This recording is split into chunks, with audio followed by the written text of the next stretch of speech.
Hello ladies and gentlemen, very welcome to Daytona for this, the RTA iRacing GT3 Progression Series. This round 3 taking place in America on the Daytona Endurance Circuit. We have 9 drivers taking to the field today. On pole is Evan Naylor after Ronan Doherty failed to turn up to the race, very unfortunately. He lines up alongside Enda Farrell in second, then Johnny McMullen and Rob Parks take up the second row of the grid. DJ Baker and then Ben McLaughlin take up the third. Aaron Ingram and Mark Ivory take up row 4, and David Freeman lines up on the final place of the grid, although I'm not entirely sure if he's actually here. I know for a fact that Ronan Doherty isn't here, but no, David Freeman isn't here actually, which is very unfortunate. So we only have 2, 4, 6, 8 cars taking to... No, we don't. We have 9. Do we? I don't know. Anyways, we round the final corner now, turn 12. I don't know what I'm doing if that hasn't been made clear already.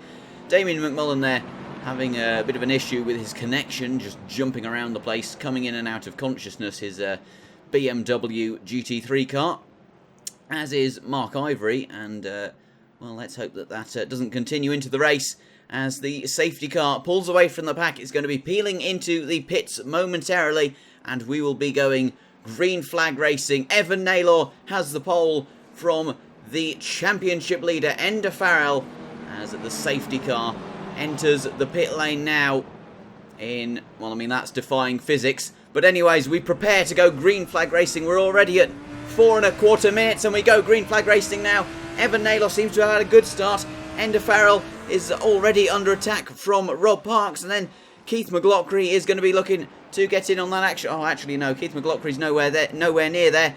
Ben McLaughlin in the blue and orange Ferrari, though, is going to be looking to get some action, as is Aaron Ingram in the other Ferrari car. As there's a little bit of contact there between Evan Naylor and Rob Parks, and that's allowed Enda Farrell to get straight back through, and Ben McLaughlin in the blue car is going to be all over the back of Rob Parks and Evan Naylor as they come through turn 4 and into the hairpin of turn 5. Is Ben McLaughlin going to go for a move? No, he's not. He's going to play it safe for now, which is probably the end. Oh no! Mark Ivory being tagged around by, I think that might have been Andrew Murphy there, or Keith McLaughlin.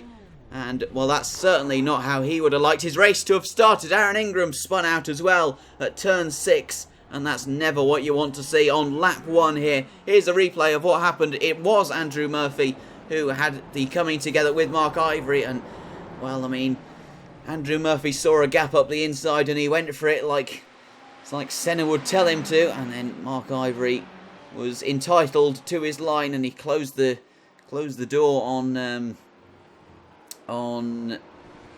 who is it again? I don't know. I've completely forgotten. And Andrew Murphy is who it was. Goodness me.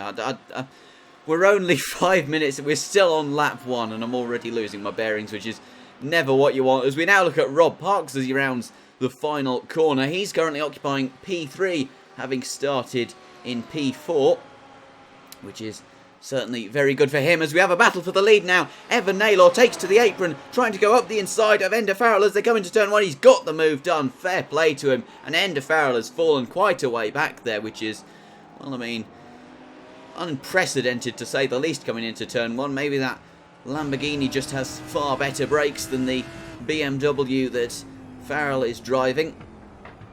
As we now ride on board with Evan Naylor. And now Enda Farrell, who's going to be pursuing him, trying to get that P1 back off of him.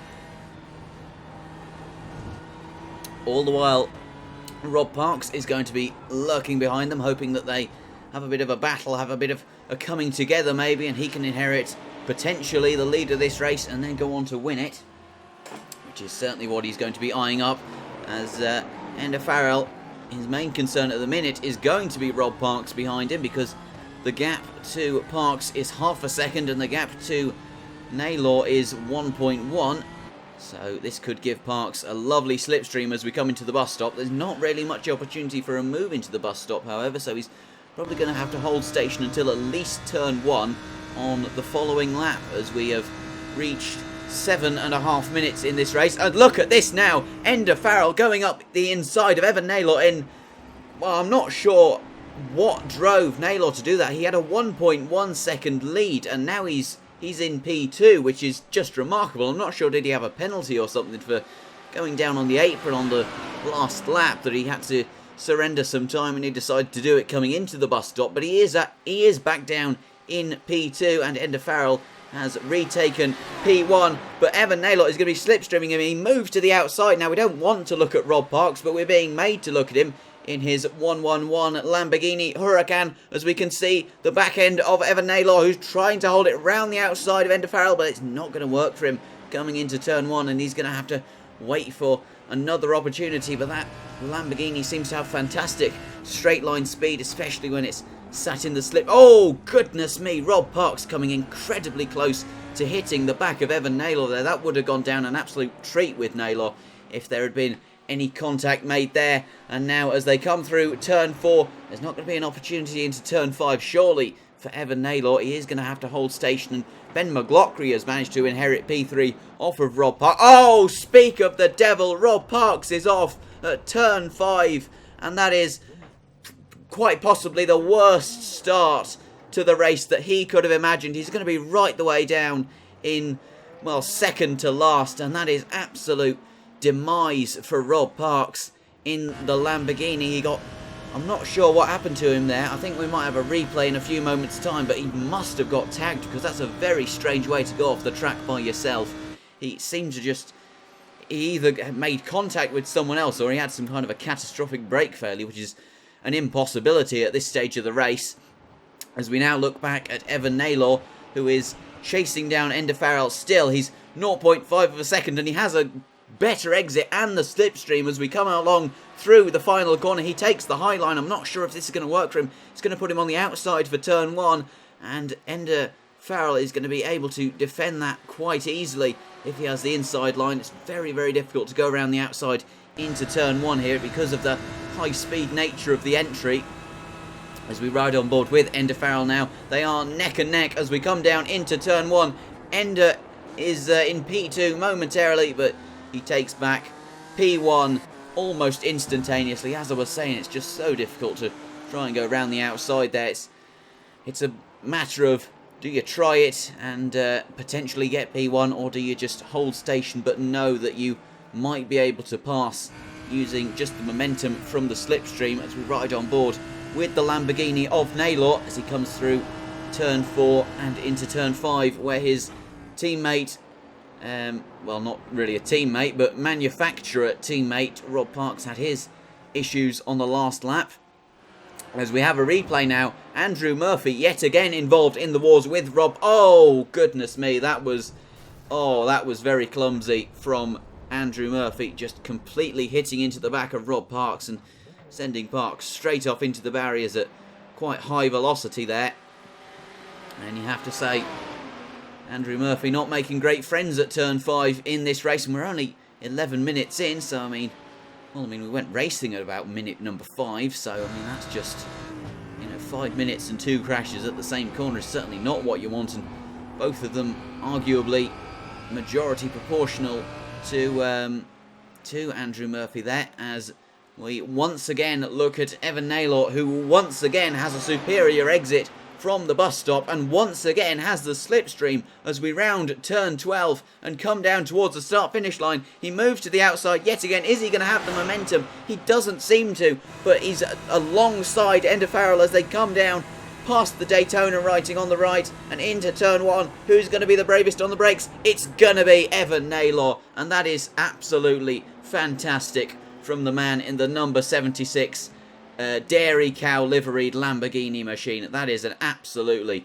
sublime move. I hope we can get a replay of that, but I'm not entirely sure.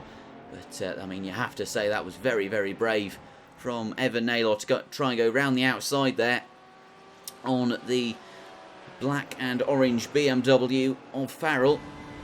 And well, I mean, fair play to him for making it work. It's third time of asking, or third or fourth time of asking, and he's finally been able to do it. So third time really is the charm for Evan Naylor as he comes down towards turn 6 now, and Ender Farrell is going to be Well, he's going to be like a bull seen ready. He's going to want to get that position back ASAP as they re-enter the oval circuit, coming through turn 7 on the banking. Absolutely flat out until they get to turn 8 and turn 9 of the bus stop. Well, it's turn 8, turn 9, turn 10 and turn 11 of the bus stop, but turn 8 is the bit where you turn left. I mean, you do quite a lot of turning left given the fact that it's an oval track, but regardless, they come through the bus stop, and look at that end of Farrell just taking an awful lot of, well, I would say curb on the apex of turn 9, but it was less curb and more grass, so I'm not sure maybe iRacing is going to have a word with them about that and make him surrender a tenth or two of a second. But regardless, Evan Naylor has already stretched the gap to a full second as we look at Damien McMullen, who we haven't seen a lot of in this race thus far. He's being chased down by Mark Ivory. I was about to say Rob Parks, but Rob Parks is really out of the question at this stage, having been involved in, well, 2 or 3 collisions at this stage. But it is early days, so there is always a chance for him to come back, as I think he's already pitted, which is certainly not what you want. There's one mandatory pit stop to be made in each of these races, and usually it's made around the 20 to 25 minute mark, so Rob Parks taking it in the first 10 minutes of the race. He's either going to go long or he's going to go for a 2-stop, whichever he thinks is the best option for his lap. Oh, goodness me, Mark Ivory has, I don't know how he's done it, but he's managed to crash into the tyres on the exit of the pits. And, well, I mean, he was just too brave on the apex there. Let's take another look at that. He's coming through turn... Oh, no, that's why. That is why. Oversteer on the entry to turn 1, and that just speared him off into the tyre. Oh, he's gone off again. He's gone off again instantaneously, and he's actually managed to put himself behind the tyre barrier, which is a very interesting strategy. And, well, I mean, it's rarely seen. It's like hide and go seek with a Ferrari. Is he driving a Ferrari? I think he is driving a Ferrari with a Ferrari GT3 car. I'm not sure, is it a 488 or is it something like that? It is a Ferrari GT3 car, however. And, well, I mean, you have to say it's a disastrous 2 corners for Ivory. That's it's a crash that I haven't seen an awful lot of. Oversteer on the entry of turn 1. Maybe just getting a little bit too happy on the brakes and making the rear end a little bit too light. And especially on a bumpy track, it is quite easy. As we look at Ben McLaughlin going up the inside of Aaron Ingram and taking P3 away from Aaron. Oh, never mind. Aaron's actually come back. Or was it Aaron overtaking Ben? I'm not quite sure. There's the 2 Ferraris battling, the blue and yellow machine and the facial machine of Aaron Ingram, the cursed livery, as I have dubbed it, as they navigate through turn 3, the International Horseshoe. I'm not quite sure why it's nicknamed the Horseshoe, given that there's about 3 or 4 horseshoes on this track, so I don't know what makes that one so special. Maybe it's because it's turn 3, and 3 is obviously the not lucky number, unless, of course, you are Mark Ivory, in which case 3 is the one of the unluckiest numbers, as we saw on the prior lap. There's I mean, you have to say it's a good job from Ender Farrell thus far. He's managed to stick with Evan Naylor to within 1.5 seconds and stretch the gap over Aaron Ingram to 6 seconds. And Ben McLaughlin is about 0.4 of a second behind him. So this could potentially lead to a battle which is going to come at a great moment for Ender Farrell, who is going to be able to stretch that lead even more. As long as he sticks with Evan Naylor, he should be alright as we ride on board with Ingram in the Ferrari. Coming through turn 10 and 11. It's ever so easy to pick up a penalty through the horseshoe if you take a little bit too much curb, especially on the apexes of the corners like turn 9, 10 and 11. It's very easy to get a lap time invalidated and to pick up a penalty from what I have seen in the past. And Aaron Ingram seems to have pulled a slight gap over Ben McLaughlin, which is going to be making him smile as he comes over the start-finish line and into turn 1. Braking in a nice straight line before throwing the car in to the apex, avoiding the tyre barriers, as I was going to say that we saw earlier with Mark Ivory. We failed to see it, as here's Rob Parks, who's... Oh, he's off! He is off! And that's through turn 9. He's just taken... I'm not sure what's happened to him, but that's going to be... Oh, goodness me, he's lost the bonnet of his 111 GT3 Hurricane. And that is going to be an expensive repair bill for Rob Parks. And I'm not quite sure what happened there. I think he just took a little bit too much apex curb through turn 8. And maybe unsettled the rear of the car just that little bit too much. And then it was a one-way ticket straight into the infield barrier through turn 9. As we now look back at Aaron Ingram as he rounds turn 7 with a, well, 0.7 of a second to Ben McLaughlin behind. So that's going to be quite a comfortable gap for him at, oh goodness, look at this. Aaron Ingram with some kind of a self-writing GoPro in his Ferrari car. As I take a swig of my delicious room temperature water, which is the stuff of champions, as Ben McLaughlin there taking an awful lot of liberty on the apex of turn 10. So maybe pushing the limits of the track ever so slightly to try and find what he can do and what he can't do according to the iRacing gods to try and catch Ingram in front of him. As look at this, oh goodness me, it's 2 cars, 2 corners and 2 incidents. Andrew Murphy has just completely spun out there. Let's take a look at what happened to him. Oh, he just missed the curb of turn 9 and then he just got on the grass. About half a tyre on the grass of his rear quarter, his left rear quarter, and that's just enough to send the car around. Of course, coming through turn 9, all of the load of the car is on those left-hand tyres, and with the car being rear-wheel drive, it's very, very easy to spin up the rears, the loaded rear tyres through turn 9. If you get on the grass, and then it's just a one-way ticket straight around. But luckily he didn't hit the barriers like Parks did a few moments ago. Speaking of Parks, he has just been lapped by the 2 lead cars of Naylor and Farrell, which is certainly not what he would have wanted before the 20-minute mark of this race. And I mean, going back to that incident a few moments ago, we also saw Mark Ivory. I'm not sure if his corner cut was a move of what's the word I'm looking for? I've forgotten. Avoiding action is the phrase that I'm looking for, and it's the phrase that I've found as Ender Farrell comes through turn 9, 10 and 11 of the bus stop, and Rob Parks just following him through, maybe sitting in the slipstream trying to make up a bit more time to the car in front. I'm not sure who it is who's in front of him in the race. I know on track it's obviously Ender Farrell, but in the timings I'm not quite sure. Anyways, going back for a second time to Mark Ivory, who cut the track on the apex of turn 9. I'm not sure was that a move of avoiding action, or if it was just as a result of seeing Andrew Murphy spinning out in front of him, if that just shook him a little bit and spooked him into cutting the corner. Maybe made him miss his braking point a little bit. Well, not his braking point, but made him ease off the brakes a little bit too much.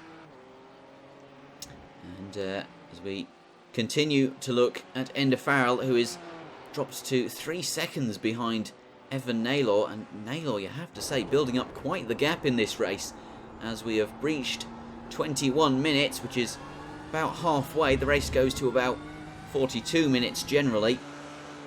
Well, 42 minutes plus, I'm not sure, is it plus 1 lap, or does it end when, I don't know. I don't know if there's a plus 1 lap rule, but I do know that it usually overruns by about 2 minutes before the race finishes, although we do have a graphic this time around to tell me when we reach the final lap and when the race is finished, which is sure to come in handy for me, as I tend to lose my bearings come the end of the race. I'm not quite sure what's going on. I see that it's past 40 minutes and I immediately assume that whenever a car crosses the finish line, it's finished the race.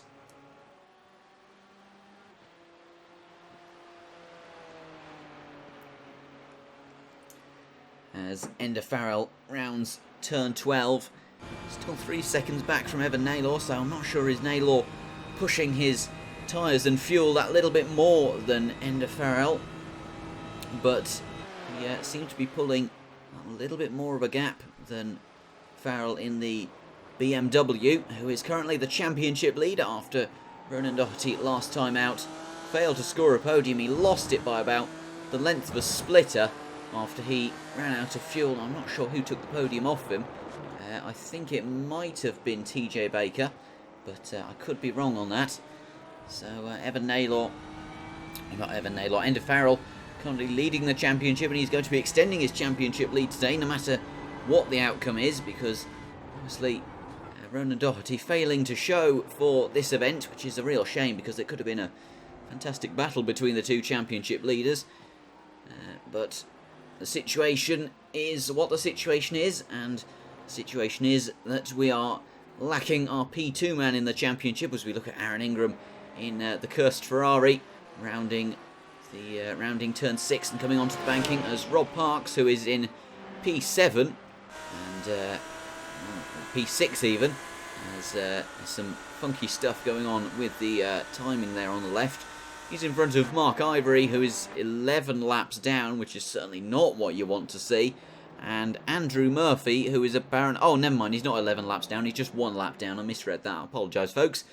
Apologies to Mark Ivory for making him look like a totally inept driver. That's, well, I mean, driving ineptitude is my speciality, so I know it when I see it. Trust me about that, folks. But, yes, Mark Ivory in the wars today, most certainly, especially through the first sector. Hopefully he's got the rear end of that Ferrari under control at this stage, as we look at Aaron Ingram, who has inherited a podium position. I'm not quite sure how. I'm sure that Ben McLaughlin was ahead of him. Or maybe he passed Ben McLaughlin. I'm not quite sure. They're both driving Ferraris, so I mean, ultimately, if we're going on the Constructors' Championship, it doesn't make that much of a difference. As Ingram rounds the International Horseshoe, one of 2 named corners on this track. The International Horseshoe and the bus stop are the only corners with names on this endurance layout of Daytona, which also plays host to the 24 Hours of Daytona, I'm sure you're all aware, as Ingram is approaching the lapped car of Rob Parks just in front of him, and Rob Parks was getting lapped by a couple of the leaders in Alton Park at round 1, and then he was doing quite a lot of lapping in round 2 at Laguna Seca, and now he looks to be back to his round 1 form of being lapped. So any lapping advice for either lapping cars or being lapped by cars, once again, feel free to email Rob Parks and he can teach you a thing or two about traffic and lapped cars and lapping cars for an extremely reasonable price of €150.99. Aaron Ingram navigating his way through turn 9 and 10, as Rob Parks is also navigating his way through turn 12 now, and he's taken up the high line, so I'm not sure he's trying to let Aaron Ingram through, but he's gone back to the traditional lower line now, so I'm not quite sure what's going on with Rob Parks. He's potentially just trying to give the Ferrari a bit of a tow and allow him to slingshot past him, maybe into turn 1.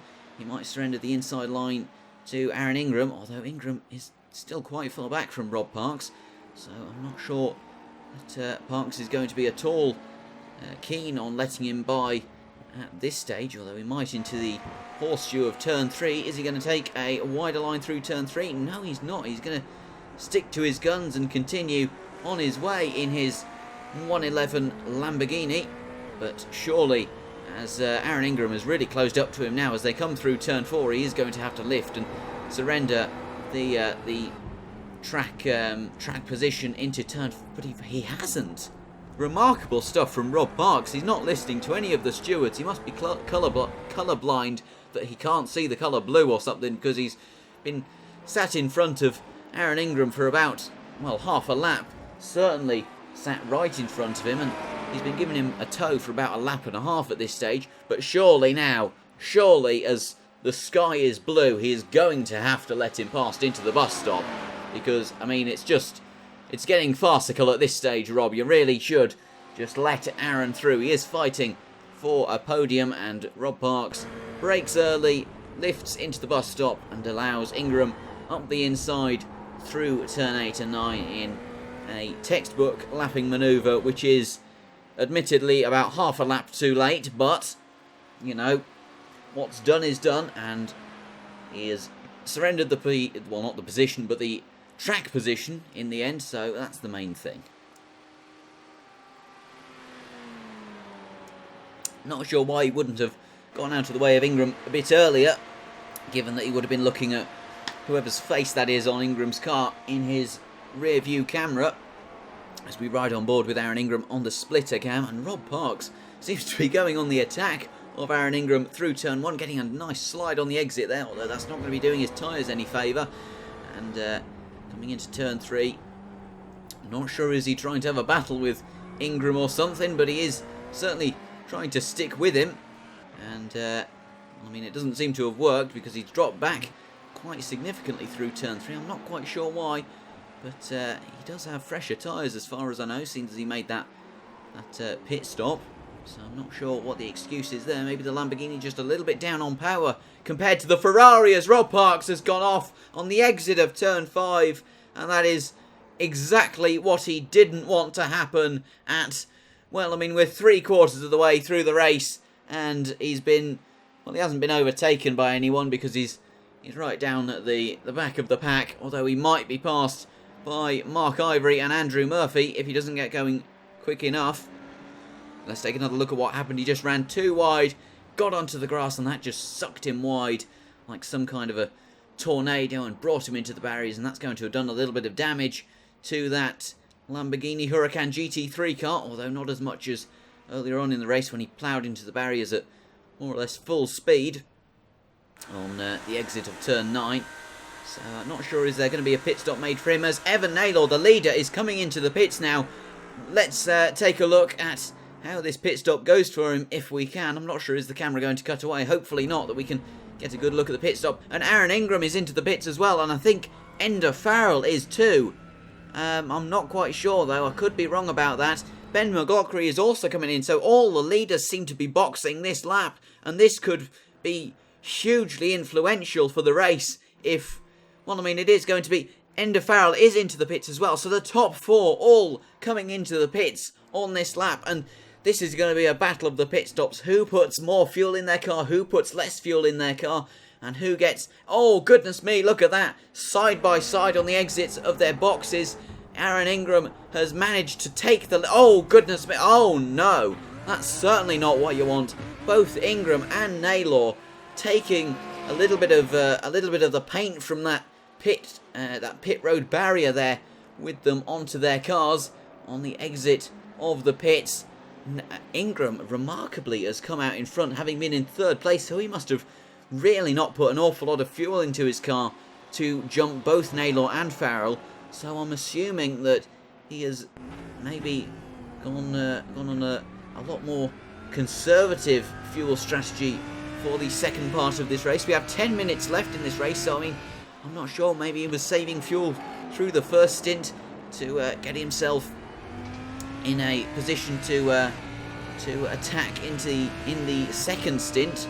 Maybe he fueled up a lot before the race just to take a quick drop of petrol during the pit stops, but either way, he has jumped Evan Naylor, the leader, by, I mean, his stop must have been about 7 seconds quicker, because there was a significant gap from Naylor to Ingram, and I mean, Ender Farrell's going to be not at all pleased with this, because he's now down in P3, but there is still plenty of time for him to get back past Evan Naylor and Aaron Ingram. And it's going to be very interesting to see what happens to Aaron Ingram. Is he going to be able to hold on to this in his cursed Ferrari? Is the curse going to have a negative effect on his pace? That's another good question that we could be asking, as Evan Naylor is going to, oh goodness me, what's this? Who's that coming into the, it's Aaron Ingram again coming into the pits. I'm not sure what's happened there, but Ingram on the very next lap has come into the pits again, so I'm not quite sure what's gone on there, as Ender Farrell is all over the back of Evan Naylor now as they come through turn 2 and approach turn 3. Maybe Ingram just pitting to repair the damage done to his left-hand side, his right-hand side, I'm sorry, coming out of the pits when he touched the wall ever so slightly. But Evan Naylor also touched the wall, and we didn't see him coming into the pits, so maybe he's just going to try and manage the damage. Maybe Ingram had a little bit of steering damage from that, because he did hit the right-hand side front quarter. And oh, goodness me, look at this. Ender Farrell getting oh so close to Evan Naylor, coming through turn 5 and now into turn 6. This is going to be potentially a slipstream battle as we come through turn 7 and then into the horseshoe. It could be a matter of who's bravest on the brakes, although Evan Naylor seems to have had a superior exit from turn 6 as they round the banking of turn 7 and come down towards the bus stop.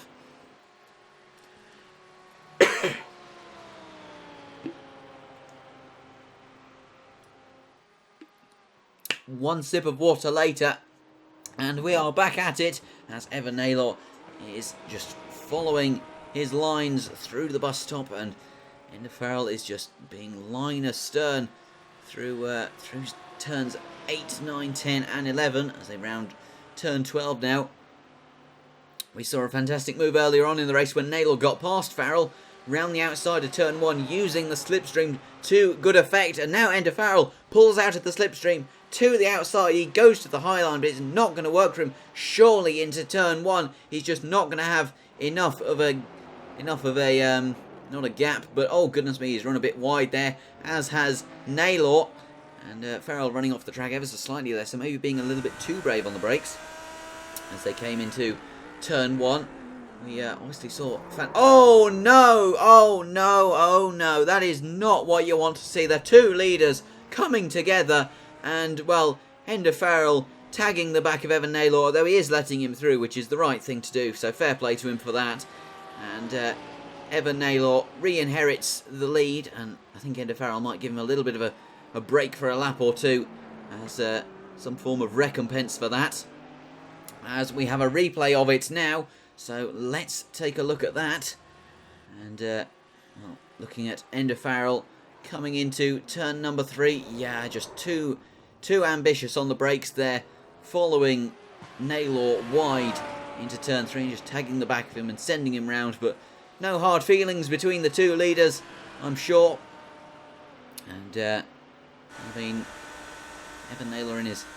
I'm not sure is that a dairy cow paint scheme or if it's meant to be camouflage or something, but if it is camouflage then it's clearly worked, because Ender Farrell mustn't have seen him or something into turn 3. Mind you, Farrell seems to have a camo livery of his own there in some respects. That snazzy yellow, orange, black liveried BMW is certainly very pleasing on the eye. I'm not sure if it gives him any extra speed, although it is something worth looking into. Racing stripes always make a car go faster. Based on his results this season, you have to say that it could be a change of the lead into turn 1, as Farrell is alongside him, but it's not going to work for Ender Farrell coming into turn 1. Evan Naylor later on the brakes forces him onto the outside line, and that's just not going to work. And as I said, he might give him a lap of breathing room. Ender Farrell is straight away back on the attack like the racer that he is, as we have reached 35 minutes now, and it is going to be all or nothing for Ender Farrell as we come into the final few minutes of the race. He wants to win this, even though he is going to comfortably boost his lead in the championship. He still wants to take honours here in Daytona, and he wants to take them away from Evan Naylor, who we ride on board with now, coming into turn 6. He's missed the apex there ever so slightly. A little bit of sliding on the entry, although that shouldn't compromise him too much. But Ender Farrell is going to have an almighty slipstream. 7 tenths is the gap as they come through turn 7. It's now down to 5 tenths, and that could be dropping to a 1 or 2 tenths as we come down into the bus stop. If Ender Farrell is late enough on the brakes, it's 3 tenths now. So the slipstream really paying Ender Farrell dividends as we come down into the bus stop corner. Turn 8, now turn 9, turn 10, and now turn 11. And as they come and enter turn 12, it is going to be Evan Naylor who is just about clinging onto the lead from Ender Farrell. Aaron Ingram is quite a way back, so he's more or less out of this fight for the win. He is going to pick up 3rd place at best, but Evan Naylor under attack from Ender Farrell once again. Farrell goes to the outside, he takes the high line. Is he going to get the move done like we saw earlier from Evan Naylor into turn 1? Surely not. Look on the right. for Ender Farrell. He's still there, which is truly remarkable as they come through turn 1. He's not going to get it done, but he's still side by side through turn 2. They leave each other space, which is great to see. Coming down into turn 3, the International Horseshoe. Surely Naylor has got the position, and he has. And that was some fantastic battling from the two leaders there. Round of applause to them, because that was clean and fair all at once, and that was just absolutely fantastic. Ender Farrell not able to get the move done around the outside of turn 1, but he gave it a good crack, didn't he? As we now look at Aaron Ingram, who's being chased down by Ben McLaughlin. This is a battle emerging for 3rd place in this race, so this could be a tasty one, a battle for the lead and a battle for 3rd, which is certainly the ingredients for a great motor race, especially as we enter the final. Well, we're in the final 2 minutes of the race officially, but it's going to go over that by probably 2 or 3 extra minutes as we ride on board with Evan Naylor coming through the banking of turn 7 and now into the bus stop once again, still being chased down by that hungry Germanic BMW machine that Farrell is driving. As we now look at Rob Parks once again. Oh, and it's the exact same thing. Control C, Control V from Rob Parks, hard into the barriers through turns 8 and 9. Once again, it is literally a copy-paste manoeuvre of earlier, and that is certainly not what you want if you are Rob Parks. And as we cut back to the leaders now, Evan Naylor is... Oh, and we're back. We're looking at the battle for P3. This is certainly not what we want, given the intensity of the battle up in front. Look at this. There, you could throw a blanket over the two leaders. Naylor and Farrell going hammer and tong at each other. Naylor hanging on for dear life in this race, and Farrell unrelenting pressure on the Lamborghini in front of him. And this is an absolutely fantastic motor race. There might not be many attempts at passing, but it is literally blink and you will miss it kind of stuff here in the US of A as they come through turn 5, and this is going to be a fantastic opportunity for Ender Farrell as they come through turn 7 into the bus stop and then round out of the bus stop through turn 12 and towards the start finish line. We've seen that the slipstream is just so powerful around the banking and the straights around the oval part of the circuit, and if it wasn't for the bus stop, you have to say it would be an absolute slipstream fest into turn 1. It would be all of the moves going on in the first sector, and I mean, you have to say the bus stop really shakes things up, because it means you have to be extremely brave on the brakes coming through turn 1. If you have the inside line, you are a huge advantage when it comes to defending your position. So it seems like everyone forcing their opposition to go round the outside at T1, and it seems to be working, as we've seen with Evan Naylor and Ender Farrell so far in this race.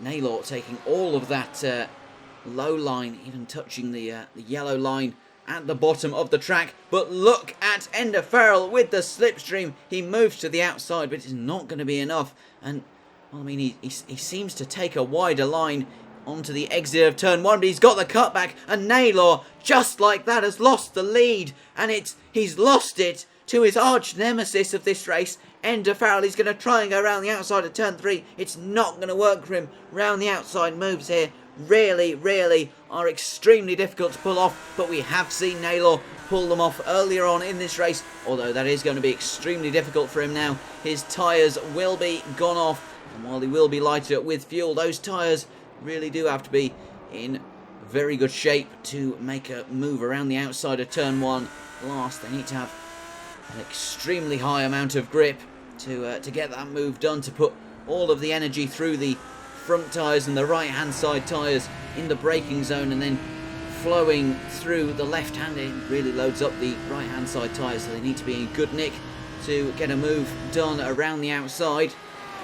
Although we have seen Naylor do it, so we know that he is capable of doing it. He does have the bravery to do it, but at this stage of the race it is going to be a matter of, is it brave or is it stupid from Evan Naylor? And well, hopefully we won't be seeing any daft moves from either of them. We saw a little incident earlier on in the race, but that didn't have any overbearing effect on the results, because of what can only be put down to fair play from Ender Farrell.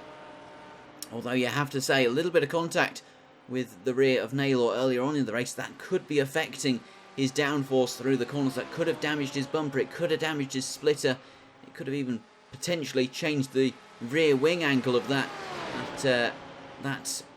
Lamborghini ever so slightly, as we're on the final lap now, and Ender Farrell is going to be hanging on as hard as he can on this final lap here in Daytona, and Evan Naylor is going to be like a bull seen red, which is the catchphrase of this series, and Ender Farrell just seemed to have absolutely no grip there through turn 3. He seemed to be braking and trying to turn, and the car just going straight on like it was some kind of a Bambi on ice show at Disneyland Paris or something like that, as Ender Farrell still just clinging on. But you can see in the rear view camera there, Evan Naylor hungry as ever. A little bit of oversteer there for Farrell on the exit of turn 5. Not sure, are his tyres going off? Well, they're certainly not going to be in great condition, having battled as hard with Naylor as he has all race.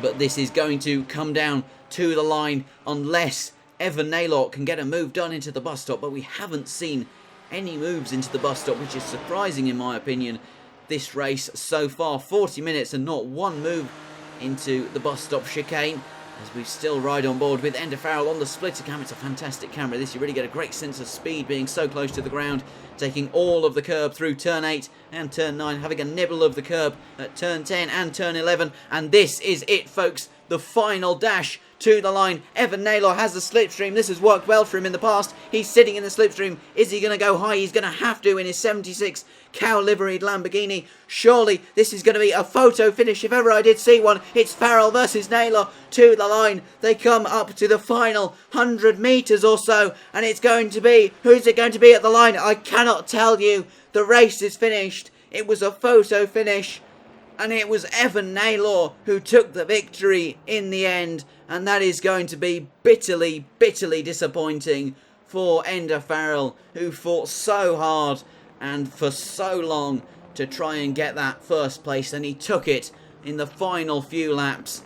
And, well, I mean, that is going to be incredibly disappointing for him, but it is going to be sweet, sweet victory for Evan Naylor, who takes the W here in Daytona. Here are the results for you. Evan Naylor took victory by the length of his splitter in front of Ender Farrell and Aaron Ingram in third. Ben McLaughlin finished in fourth in front of Keith McLaughlin in fifth. Mark Ivory in sixth. Andrew Murphy, who had his fair share of incidents, finished in seventh in front of Rob Parks, who was also involved in quite a few crashes in P8. Damien McMullen finished in P9, and, well, I mean, that's all the cars that we had take to the grid, so not even a full top 10 that we can give you today. But I do hope you enjoyed that video, that fantastic race here in Daytona. It was absolutely fantastic, wasn't it? Electric racing from start to finish. If you did enjoy the video, please do leave a like and feel free to subscribe for more action such as this in the future. Apart from that, my name's been SimonSNB as ever. You can find a link to my channel in the description below. We will see you all next time out in iRacing for the GT3 Progression series.